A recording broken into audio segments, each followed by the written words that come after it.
कुछ नहीं तो आप लोग इनका जरूर सुनना। इनके चैनल का नाम है प्राची अवधि गीत 98 और हम एक सोहर गीत लेके आए हैं। आप लोग को जैसा भी लगे आप लोग लाइक शेयर कमेंट में जरूर बताना हमारा सोहर गीत कैसा लगा।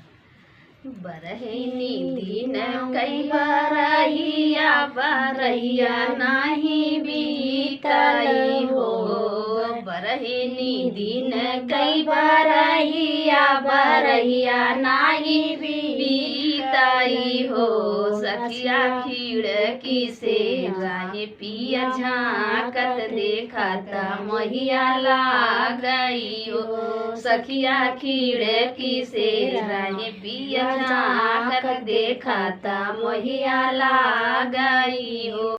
मचिया ही बैठी है सासु सरग गुनया गरी हो। मचिया ही बैठी है सासु सरग गुनया गरी हो। सासु तनी लालन मोरे बोलाव तू पिया के मनवारा कीती हो।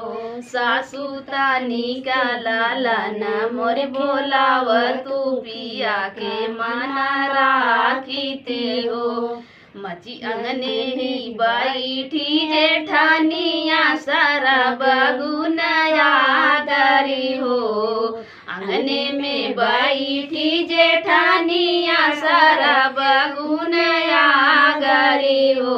जेठनी तानी का लालन मोरी बोलाव तू पिया के मन राखीती हो। जेठनी तानी का लालन मोरी बोलाव तू पिया के मन राखीती हो।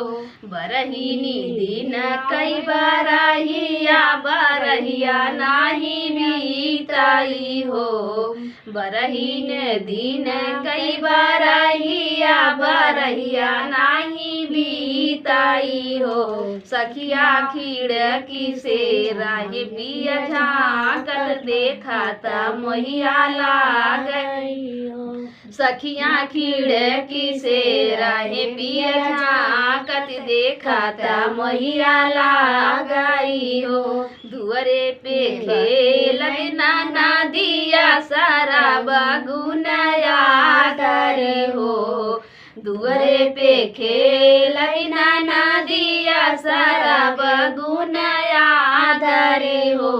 ननदी तानी का लालन मोर बोलाव तू पिया के मना राखीती हो।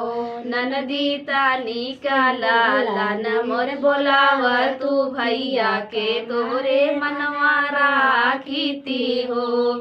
बरहिनी दिन कई बरहिया बरहिया नाही बीतई हो। बरहिनी दिन कई बरहिया बरहिया नाही बीतई हो।